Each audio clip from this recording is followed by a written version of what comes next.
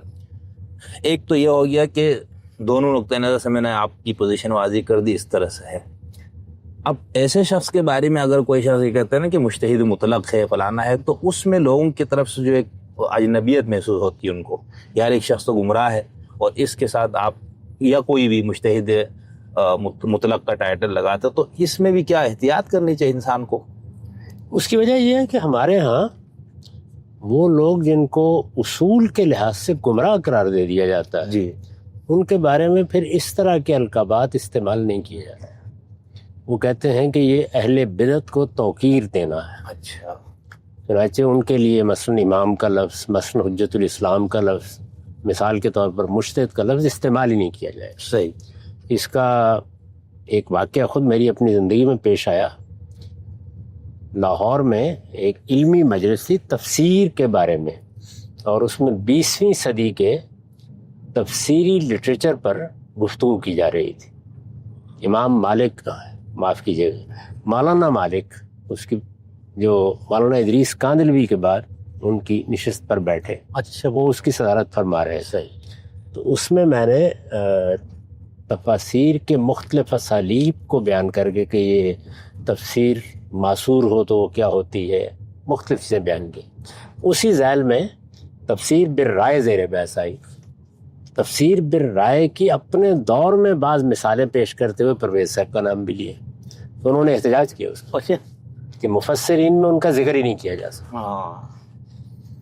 ہمارے ہاں کا عام طریقہ یہی ہے، یعنی آپ کہہ سکتے ہیں کہ ہمارے ہاں علماء کا عرف یہ ہے کہ یہ تمام تعبیریں اہل حق کے لیے استعمال کرنے کی تعبیریں ہیں، یہ اہل باطل کے لیے یا اہل ضلالت کے لیے استعمال ہی نہیں کیا. صحیح. لیکن اس کے اندر ایک مسئلہ اس میں تضاد پھر آ جاتا ہے. اب جیسے شیعوں میں ہم دیکھتے ہیں کہ ایک وقت میں کئی ان کے ہم مجتہدین موجود ہوتے ہیں، وہاں پر چونکہ اجتہاد کا دروازہ اس طرح سے بند نہیں کیا گیا، کسی حد تک بند کیا لیکن اس طرح بند نہیں کیا گیا جس طرح ہمارے اہل سنت کیا ہوا.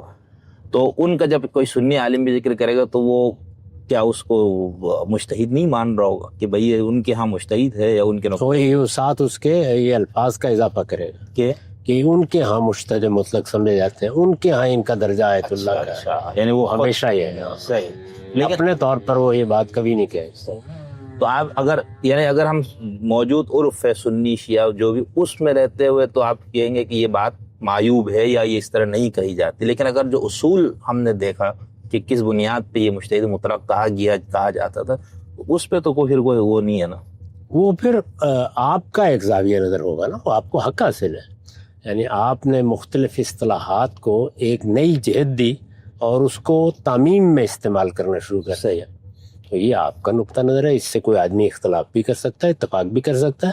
لیکن میں تو آپ کو یہ بتا رہا ہوں کہ ہمارے ہاں کا عرف یہی ہے. ہمارے ہاں سے مراد مسلمانوں کے ہاں مختلف فرقے اور گروہ ایسے ہی ان الفاظ کو استعمال کرتے ہیں. صحیح.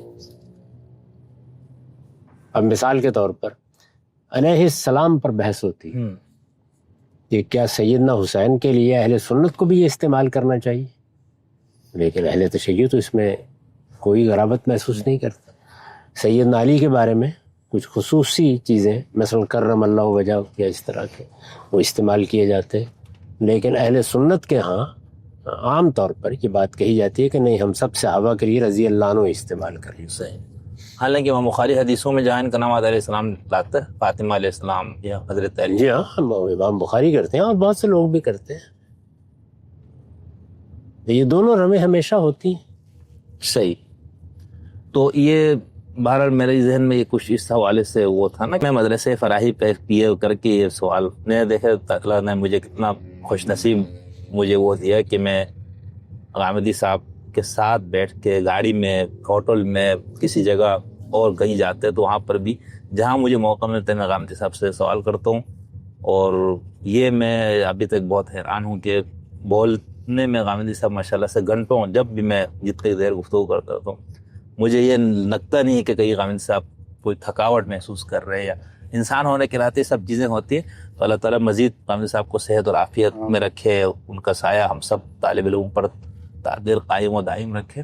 غامدی صاحب اور مدرسے ایسے ہی لوگوں کے ساتھ ہم سفری کی سعادت بخشے جن کو کسی شخص کی تکان بھی محسوس نہیں ہوتی. غامدی صاحب مان گیا آپ کا سیکٹر کی عمر آنا. تو ایسے مدرسے فلاحی کو ہم مکتب فکر کے طور پر لیتے ہیں. مدرسہ فکر کا یا جو بھی فرقے کا بھی چلو ہم اطلاق کر لیں گے کہ ایک نیا فرقہ یا گروہ بن گیا نا. تو اس میں ہم حمید الدین فراہی، امین حسن اصلاحی صاحب، اور پھر تیسرے نمبر پہ ہم آپ کو دیکھتے ہیں. تو ہم نے جو ابھی تک اجتہاد مطلق اور یہ سارے مباحث کیے، تو طالب علم کے طور پر میں آپ کے لیے لفظ استعمال کرتا ہوں مجتہد مطلق، ٹھیک ہے نا. آپ اس کو طالب علم ہیں، آپ ہمیشہ یہ فرماتے ہیں آپ کی عاجزی، انکسار، یہ سب کچھ اصول ہے. لیکن اگر اس اصول کے سامنے رکھا جائے تو اس کا اطلاق کرنا اصولی طور پر غلط ہے. میرے خیال میں کہ کسی کام کی نوعیت کو دیکھ کر ہی اطلاق کیا جا سکتا ہے. جی، تو آپ کے زاویے سے وہ اطلاق آپ ضرور کریں، لیکن مجھے آپ سے اختلاف کا حق تو ہے. میں تو یہ سمجھتا ہوں کہ امام فراہی نے ایک امام کی حیثیت سے نیا زاویہ نظر دیا، قرآن مجید کو بھی سمجھنے کے لیے اصول متعین کیے، اور میرے استاد امام امین حسن اصلاحی نے پورے قرآن پر ان کا اطلاق کر کے دکھایا. میں ان کا ایک طالب علم ہوں، اور یہ ان کا فیض صحبت ہے کہ جو بات میں نے سمجھی ہے اس کو پھر میں نے مزید متعین کرنے کی صحیح بھی کی ہے، اور جزیات تک پہ اس کا اطلاق بھی کیا ہے. اور اس لحاظ سے آپ کہہ سکتے ہیں کہ یہ بھی ایک افادیت رکھنے والا کام ہے، لیکن اس طرح کے القابات تو میں نے کبھی سوچا بھی نہیں، وہم میں بھی نہیں آئے میرے. ہاں نہیں، وہ تو آپ کا مزاج بھی اس طرح نہیں ہے سب کچھ، لیکن یہ کہ میں تو اپنے لیے بھی اور جو میرے جیسے طالب علم تھوڑا ان چیزوں کو پڑھنے سمجھنے کی کوشش کرتے، چاہے ان کا تعلق کسی بھی مکتب فکر سے ہو، فلاحی مکتب فکر سے ہو، یا دیوبندی ہو، یا شیعہ ہو، حنفی، جو بھی، تو کم سے کم ان پہ تو یہ چیز تھوڑی سی واضح ہو تو ان کو بھی تنقید کرنے میں آسانی ہوتی ہے کہ ہم جس شخص کی کسی بات پہ تنقید کر رہے ہیں بھائی اس کا یہ ہے علمی حیثیت یہ بنتی ہے، اس کے بعد آپ ان پہ نقد کرنے. ہاں، لیکن میں پہلے عرض کر چکا ہوں کہ ان کے ہاں یہ فیصلہ اس وقت ہوگا جب وہ اس شخص کو یا اس مدرسہ فکر کو اہل حق میں شمار کریں گے. صحیح. اگر ان کے نزدیک وہ باطل ہے، یا اس کی بنیاد ضلالت پر ہے، یا اس میں جیسے کہ وہ تعبیر کریں گے اہل سنت کے بنیادی عقائد سے کوئی انحراف کیا گیا ہے، تو پھر وہ ان میں سے کسی تعبیر کو بھی اس کے لیے قبول نہیں کریں گے. اور اگر کوئی بڑا مکتب فکر وجود میں آ جائے گا تو وہ پھر اس طرح کہیں گے کہ یہ ان کے امام ہیں، یہ ان کے مجتہد مطلق ہیں، یہ ان کے فلاں ہیں. صحیح. اس طرح بیان کریں. صحیح، یعنی یہ کہیں گے غامدی فرقے کے امام. یہ تو یعنی یہ اگر کوئی اس طرح دینا چاہے تو یہی کہے گا. یہ اس طرح کی باتیں کہتے رہتے ہیں لوگ. جی جی. لیکن میں تو اس کے بارے میں بھی یہی عرض کروں گا کہ غامدی فرقہ یا فرائی فرقہ خود فرقے کی تعریف پر بھی پورا نہیں اترتا، اس لیے یہ لفظ تو استعمال ہی نہیں کیا جا سکتا. فرقہ بالکل اور چیز ہے، مدرسہ فکر بالکل اور چیز ہے. تو مدرسہ فکر کا لفظ تو استعمال کیا جا سکتا ہے، فراہی مدرسہ فکر کہا جا سکتا ہے. نہیں تو اب اسے فرقہ کیوں نہیں کہا جا سکتا؟ فرقہ میرے نزدیک اس وقت وجود میں آتا ہے جب آپ یا آپ کے مخالفین اس کے بارے میں 3 میں سے کوئی ایک بات ثابت کرتے ہیں. اچھا. یہ کفر جیسی چیز پر تفریق پیدا کر رہا ہے، یہ شرک جیسی چیز میں تفریق پیدا کر رہا ہے، یہ بدعت میں تفریق پیدا کر رہا ہے. اچھا. اگر ان تینوں کا اطلاق نہیں کیا جا سکتا، مثال کے طور پر میرے بدترین مخالفین بھی یہ نہیں کہہ سکتے کہ میرے فکر میں یا مجھ سے پہلے میرے اساتذہ کے فکر میں ادنا درجے میں کہیں کوئی شائبہ شرک ہے، یا ہم نے کوئی ایسی بات کہی ہے جس پر کفر کا اطلاق کیا جا سکتا ہے دینی پہلو سے. ٹھیک، ایک کفر تو وہ ہے نا کہ فلاں مدرسہ فکر سے اختلاف کیا جا رہا ہے، یا ہم کسی بدعت کو کسی بھی درجے میں قبول کرنے کے لیے تیار ہیں. تو یہ فرقہ بن ہی نہیں سکتا. اچھا. فرقے جتنے بنے ہیں وہ اصل میں ان تینوں میں سے کسی ایک چیز یا تینوں کو اختیار کرنے کے بعد بنے. ظاہر ہے کہ اس فرقے کے نزدیک تو یہ تینوں چیزیں اس طرح نہیں مانی جائیں گی, اچھا. لیکن دوسرے لوگ ان پر یہ حکم لگائیں گے. صحیح. میرے اوپر بہت سی تنقیدات ہوئی ہیں, کتابیں لکھی گئی ہیں, مقالات لکھے گئے ہیں, لوگ گفتگو بھی کر رہے ہیں, شب و روز گفتگو کر رہے ہیں. امام فرائی کے بارے میں بھی تنقیدات ہوئی ہیں. اسی طرح کا معاملہ استاذ امام کے بارے میں ہے. مجھے بتا دیجئے کسی شخص نے یہ کہا ہو کہ یہ دین میں فلاں چیز ہے اور اس میں ان کا نقطہ نظر کفر یا شرک یا بدعت. ہاں نہیں, یہ نہیں مطلب یہ کوئی شخص کسی درجے میں بھی نہیں کہہ سکتا. تو اس وجہ سے مدرسہ کہے گا وہ اپنے اس دائرے سے بھی ناواقف ہے. اگر کوئی سنی یہ کہے گا تو یعنی میں یہ عرض کر رہا ہوں کہ اپنے دائرے سے ناواقف اہل سنت کی اس وقت کثرت ہے, جی وہ بھی نہیں کہہ سکتے. نہیں, ایک دو نے کہا ہے, ہو سکتا ہے کہ میرے علم میں نہ آیا, وہ بھی شاید وہاں شذوذ میں ہو شمار. میرے علم میں نہیں آیا. صحیح. اگر ایسا کہا ہے تو وہ اسی طرح کے بعد لوگوں نے کہہ دیا ہوا ہے جو سوچے سمجھے بغیر بات کرتے ہیں, ورنہ یہ نہیں کہا جا سکتا. یعنی کسی اہل حدیث سے پوچھ لیجیے جو شرک کے معاملے میں یا بدعت کے معاملے میں آخری درجے میں حساس ہوتے ہیں. مثلا حافظ زبیر صاحب کے پاس جائیں اور ان سے پوچھ لیں کیا مدرسہ فرائی کے ہاں کسی شرک اور بدعت کا آپ نے ارتکاب دیکھا ہے؟ میرا خیال ہے کہ وہ یہ کہیں گے کہ ایسا نہیں. تو اس میں جو آپ کے ناقدین میں سے جن کا تعلق پہلے اس مکتب سے نہیں ہے, اہل حدیث مکتب, وہ یہ کہتے ہیں نا کہ آپ لوگوں کا جو توحید و شرک کی تعبیرات ہے یہ اہل حدیثوں سے بالکل قریب تر ہے اور ابن تیمیہ ہی کا وہ لیتے ہیں آپ لوگ. تو ان کو تو نہیں ہوگا, لیکن اب میں کسی بریلوی سے جا کے پوچھوں گا. جی, بریلوی تو یہ کہے گا کہ فلاں چیز شرک نہیں ہے, لیکن جو شرک ہے اس کے بارے میں وہ کیسے کہے گا؟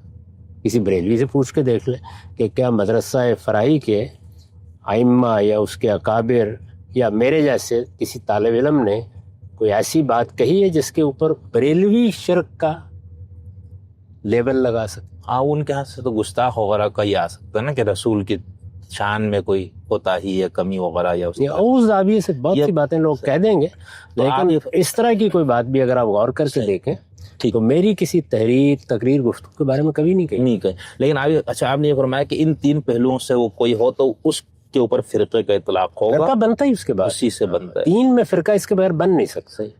یعنی یا وہ کوئی ایسا کام کریں گے, جیسے مثال کے طور پر کسی نے نبوت کا دعویٰ کر دیا یا نبوت کی ایسی شرح و وضاحت کر دی جس کو آپ نے کفر قرار دے دیا, تو اب ظاہر ہے کہ وہ اس کو مانے نہ مانے دوسروں کے نزدیک وہ ایک الگ فرقہ ہو گیا. اسی طرح شرک کا معاملہ ہے. صحیح. یا یہ ریلوی حضرات کے بارے میں ان کے ناقدین یہ کہتے ہیں نا کہ یہ فلاں فلاں معاملے میں شرک کرتے ہیں یا بدعت کا ارتکاب کرتے ہیں. تو جب تک آپ ابتدا یا شرک یا کفر کا فتویٰ نہ صادر کریں, فتویٰ کہہ لیں یا رائے نہ قائم کریں, اس وقت تک فرقہ نہیں بن سکتا. یہ تو ہمیشہ ہو گیا آپ کی اپنی دینی فکر کی بنیاد پہ آپ نے یہ پیرامیٹر بیان کیا نا کہ دین کے نقطہ نظر سے دیکھا جائے تو یوں بنتا ہے. لیکن ہمارے یہاں جو فرقے, آپ کسی فرقے کی مثال دیں ہمیں وہ جو اس سے باہر ہو. نہیں, اب جیسے ہم اہل سنت والجماعہ ایک فرقہ کے طور پر ہم اس کو لیتے, ان کے مقابلے پہ شیعہ, پھر شیعوں کے مزید فرقے لیتے, ان کو بدعت کا مرتکب قرار دیتے ہیں. اس کے بغیر ہو نہیں سکتا. دیکھیں انہوں نے امامت کا عقیدہ ایجاد کیا ہے, یہ دین میں ایک بدعت ہے. اسی طریقے سے بعض مراسم, بعض رسوم کے بارے میں کہتے ہیں کہ یہ بدعت ہے. نہیں, یہ اس کے علاوہ فرقہ آپ بنا سکتے ہی نہیں. اچھا نہیں, اس میں یہ نہیں ہوگا کہ جو ہے اہل سنت کے اعتقادات کتنے ہیں اپنا حسن صاحب 34 تو ان اعتقادات میں سے کسی عقیدے سے آپ نے انحراف کیا یا اس کو آپ نے خلاف اسلام قرار دے کر اس کو غلط قرار دے دیا نا, تو اس وقت ایک اہل سنت والجماعہ والے کو یہ حق حاصل نہیں ہوگا, یا وہ یہ نہیں کہے گا کہ چونکہ اہل سنت والجماعہ یا حق کے اس سے آپ نے انحراف کیا تو آپ کا فرقہ بن گیا. اس صورت میں بھی نہیں ہے. اہل سنت بھی اپنے آپ کو فرقہ نہیں کہتے. اہل سنت یہ کہتے ہیں کہ یہ ایک مدرسہ فکر ہے, مسلمانوں کا سب سے بڑا مدرسہ فکر ہے. نہیں تو فرقہ اپنے آپ کو پھر کون کہتا ہے؟ فرقہ تو میں نے آپ سرچ کر دیا کہ فرقے کی تعبیر اختیاری اس وقت کی جاتی ہے جب ان تینوں میں سے کسی ایک کے بارے میں اطمینان ہو جاتا ہے, کسی گروہ کو, بڑے گروہ کو, وہ دوسرے کو فرقہ قرار دے دے گا. اس سے یعنی مثال کے طور پر اگر اہل تشیع کہیں گے اہل سنت کو تو انہیں بھی ان تینوں میں سے کوئی چیز ثابت کرنی پڑے گی، ورنہ ایک مدرسہ فکر ہے. اچھا. تو اہل سنت کے بھی بہت سے مدارس فکر ہیں. یعنی آپ اس سے اندازہ کر لینا کہ ان کے ہاں حنفی، شافعی، مالکی، حنبلی یہ مدارس فکر ہیں جی. اس کے باوجود اہل سنت. اہل سنت کو بھی جب آپ کہتے ہیں تو یہ کوئی دین میں فرقہ بنانے کا عمل نہیں ہوا بنیادی طور پر. اچھا. اصلاً ایسا نہیں ہوا بالکل. اور جو شیعہ کہتے ہیں تو وہ نہیں، شیعہ اپنے سے مختلف کہتے ہیں نا. وہ یہ کہیں گے کہ انہوں نے مثال کے طور پر ائمہ کو نہیں پہچانا، تو وہ اپنے اصول سے انحراف کی بنیاد پر جو تنقید چاہے کریں، لیکن کیا وہ یہ کہتے ہیں کہ انہوں نے فلاں معاملے میں کسی کفر کو اختیار کر لیا ہے؟ الا یہ کہ امام کا انکار کرنا کفر قرار دیا جائے، تو یہ پھر ایک نیا عقیدہ بنانا ہوگا نا. صحیح. تو میں تو دین کی بات کر رہا ہوں کہ دین میں جن چیزوں کو ایمانیات کہا گیا ہے ان میں کسی چیز کا اگر آدمی نے انکار کیا تبھی کفر ہوگا نا. ٹھیک. یعنی یا وہ ان کا انکار کرے گا یا ان کے لوازم کا انکار کرے گا. صحیح. جیسے مثال کے طور پر اللہ تعالیٰ کو ایک ماننا، اس کی توحید پر ایک ایمان رکھنا، یہ اصل میں اللہ پر ایمان کے لوازم میں سے ہے. صحیح. یا رسالت مآب صلی اللہ علیہ وسلم کے بارے میں یہ ماننا کہ نبی کے ساتھ رسالت مآب رسول بھی ہیں، یا یہ ماننا کہ رسالت مآب صلی اللہ علیہ وسلم الی الخلق کافہ مبعوث ہوئے ہیں، یا یہ تسلیم کرنا کہ ان پر نبوت ختم ہو گئی ہے، یہ آپ پر ایمان کے لوازم ہیں. ان میں سے کسی کا بھی انکار کیا جائے گا تو کفر قرار دیا جائے گا. صحیح. صحیح. لیکن اصل میرے ذہن میں کنفیوژن یوں تھی، میں اس پہ گفتگو کا خامخواہ ایک سیریز میں خود سے شروع کیا تو اس میں نے یوں سمجھ میں ایسا آ رہا تھا نا جیسے ستفترق امتی والی حدیث کو یہ سب مانتا ہے جتنے ہمارے فرقے ہیں شیعہ سنی، مطلب ان میں کچھ محققین لوگ ہیں جو اس کو نہیں مانتے، روایت اور درایت کی بنیاد پہ اس کو رد بھی کر دیتے، لیکن جو سواد اعظم دونوں طرف ہے نا اکثریت وہ اس حدیث کو صحیح مانتے. تو اس کی روشنی میں بھی آ رہا ہے نا کہ ایک فرقہ جنتی ہے باقی فرقے جہنمی. تو ایک تو اس حدیث میں لفظ یہ استعمال ہو گیا، ٹھیک ہے نا. تو اس بنیاد پہ پھر وہ یہ کرتے ہیں کہ بھائی فرقہ، اب جو ہے نا یہ عام مستعمل لفظ ہے اہل سنت والجماعہ فرقہ ناجیہ ہے. تو میرے ذہن میں یوں تھا کہ جو اعتقادی مسائل کی بنیاد پہ جو گروہ بندی ہو جائے گی وہ فرقہ ہے. نہیں، یہ لفظ فرقہ کا استعمال بالکل لغوی مفہوم میں ہو رہا ہے. اچھا. یعنی جیسے طائفہ کا استعمال کرتے ہیں، ٹھیک. قرآن مجید نے کیا ہے فَلَوْلَا نَفَرَ مِنْ كُلِّ فِرْقَةٍ طائفہ، تو اس کا ایک لغوی مفہوم بھی ہے. صحیح. اس میں یہ لفظ استعمال ہوتا ہے. لیکن جس وقت آپ فرقے کا لفظ استعمال کرتے ہیں، یعنی یہ دین میں ایک فرقہ پیدا کر دیا انہوں نے، تو وہاں یہ تفرقے کے مفہوم میں ہوتا ہے، اور تفرقے کی بنیاد وہ تین ہی چیزیں بنتی ہیں. صحیح. تو یعنی اللہ تعالیٰ نے مختلف گروہوں کا ذکر کیا ہے. جیسے یہاں دیکھیں نا، خود مسلمانوں کے گروہ کے بارے میں یہ لفظ استعمال کر دیے فَلَوْلَا نَفَرَ مِنْ كُلِّ فِرْقَةٍ مِّنْهُمْ طَائِفَةٌ. تو اس کا مطلب یہ ہے کہ مسلمانوں کے مختلف گروہ نسل کے لحاظ سے، ان کے وطن کے لحاظ سے فرقہ کہلا سکتے ہیں. یہ لغوی استعمال ہے اور یہ مسلمانوں کے بارے میں کیا ہے. صحیح. اور مدح کے مقام پر کیا. بالکل. لیکن ایک دوسری چیز کیا ہے، وہ یہ ہے کہ ان اقیم الدین ولا تتفرقوا فیہ. تو تفرقے کی بنیاد پر جو فرقہ بنتا ہے، جس کو ہم کہتے ہیں یہ فرقہ بندی ہے، جی. یہ دین میں فرقے بنانا ہے، جی. اس مفہوم میں وہی تعبیر ہوتی صحیح. تو ہے. یہ وہی ہے جیسے ہم بدعت کا لفظ نئی چیز کے لیے بھی استعمال کرتے ہیں، لیکن کل بدعت ضلالہ کے معنی میں بھی استعمال کرتے ہیں، اس کا اصطلاحی مفہوم. تو میں نے جب یہ بات کہی ہے تو یہ اس اصطلاحی مفہوم کے پہلے سے کہی ہے. یعنی ہمارے ہاں دو لفظ بولے جاتے ہیں نا، مدرسہ فکر یا مکتب فکر اور فرقہ. جی. تو ان دونوں میں کیا فرق ہے؟ یہ یعنی دین کی تعبیر کرنے میں ایک نیا زاویہ اختیار کیا گیا، اس سے مدرسہ فکر وجود میں آتا ہے، اور کسی ایسی چیز کو اختیار کر لیا جسے دوسرے لوگ کفر کہتے ہیں، جی یا شرک کہتے ہیں، یا بدعت کہتے ہیں، اب فرقہ وجود میں آئے. صحیح. لیکن اگر آپ لغوی مفہوم میں بولیں تو بالکل ٹھیک. فَلَوْلَا نَفَرَ مِنْ كُلِّ فِرْقَةٍ مِّنْهُمْ طَائِفَةٌ، اور وہاں بڑے گروہ کو فرقہ کہہ دیا اور اس میں سے چھوٹے کو طائفہ کہہ دیا. اور اسی میں وَلَا تَكُونُوا مِنَ الْمُشْرِكِينَ مِنَ الَّذِينَ فَرَّقُوا دِينَهُمْ، وہ تفرقہ. وہ التفرقہ. اچھا خیر، میں پوری بات یوں تھی کہ یوں میں نے بنایا کہ فرقہ یہ ہے عقائد کی بنیاد پہ جو گروہ بندیاں ہو گئی اس حساب سے تقسیم، پھر اس فرقے کے اندر کچھ ذیلی مسائل پہ کوئی اختلاف ہو گیا اہل علم کا، اسی بڑے گروہ کی چھتری میں رہتے ہوئے یا تو وہ فقہی ہو یا اعتقادی ہو، تو اس کو مدرسہ فکر، یہ اس طرح نہیں غلط، یہ صحیح تقسیم غلط ہو گئی یہ بات. نہیں، وہ اگر یعنی وہ اختلاف کس معاملے میں ہوا ہے؟ مثال کے طور پر دیوبندیوں میں جزئی دیوبندیوں میں مماتی حیاتی کا اختلاف ہو گیا، ہوا ہے نا. جی بالکل. اس کی بنیاد پر کوئی نیا فرقہ نہیں بنتا. یعنی مدرسہ فکر یہ آپ ان کے لیے بھی استعمال کر سکتے ہیں اور بہت اوپر جا کے بھی استعمال کر سکتے ہیں. مدرسہ فکر یا اسکول آف تھاٹ کا لفظ یہ بالکل ٹھیک صحیح، بلکہ ایک اور لفظ ہمارے یہاں استعمال کیا جاتا ہے، وہ دین، پورے دین کو کہا جاتا ہے، اور اس کی کسی خاص تعبیر کو مذہب کے لفظ سے عربی میں یہی یہ استعمال ہوتا ہے. یعنی یہ حنفی مذہب ہے. جی آپ دیکھیں یہاں پر بھی آپ اگر کسی سے بات کریں تو آپ سے پوچھے گا کہ آپ کا مذہب کیا ہے، اس سے اس کی مراد یہ ہوتی ہے کہ آپ شافعی ہیں یا مالکی ہیں یا حنبلی ہیں، کیا ہے یہ مراد ہوتی ہے. صحیح تو یہ مذہب کے لفظ کا بھی ایک دوسرا اصطلاحی استعمال ہے. صحیح. درحال ہے کہ عام گفتگو میں ہم دین اور مذہب کے الفاظ بالکل ایک ہی معنی میں بولتے ہیں. یعنی ہم اردو میں ہمارے ساتھ یہ مسئلہ ہوا کہ ہم دین دھرم کے لیے ہم لفظ مذہب استعمال کرتے ہیں، لیکن عربی لوگ جو ہے وہ لفظ مذہب مکتبہ فکر کے استعمال کرتے ہیں. ویسے دین کا لفظ استعمال کریں گے، یعنی اسلام کے لیے وہ مذہب کا لفظ استعمال نہیں. یہ یہودیت کے لیے، بدھزم کے سب کے لیے وہ دین کا لفظ استعمال کرتے ہیں کہ یہ سارے یعنی دین المسیحی یا دین الیہودیہ اور اس دین الاسلام. اور پھر جب اس گروہ کے اسلام کی اب کسی بھی مذہب کے اندر جو گروہ بنے تو گروہ سے مراد یعنی یہ تعبیر پر بنے، تعبیر پر بنے، اس کے لیے وہ مدح کے مقام پر مذہب کا لفظ مذہب کا لفظ. صحیح. مذہب کا لفظ کبھی مذمت کے پہلو سے استعمال نہیں کیا. صحیح. اچھا، میں نے کچھ کتابوں میں کچھ چیزیں میں نے پڑھی ہیں، انہوں نے یوں کیا تھا، یا رمضان البوتی صاحب کی ایک گفتگو بھی تھی جو شام کے ایک بہت بڑے عالم جو گزرے ابھی گزشتہ سالوں، تو انہوں نے یہ تقسیم کی تھی کہ فرقہ جو ہے وہ ہوتا ہے جو عقیدے کی بنیاد پہ بن جائے، اور لفظ مذہب جو ہے اس پہ ہوتا ہے جہاں پر فقہی تعبیر میں اختلاف ہو. تو انہوں نے اس کی مثال یہی دی کہ اہل سنت والجماعہ فرقہ ہے، اپنا معتزلہ ایک فرقہ ہے، خوارج بھی ہے، امامیہ شیعہ بھی.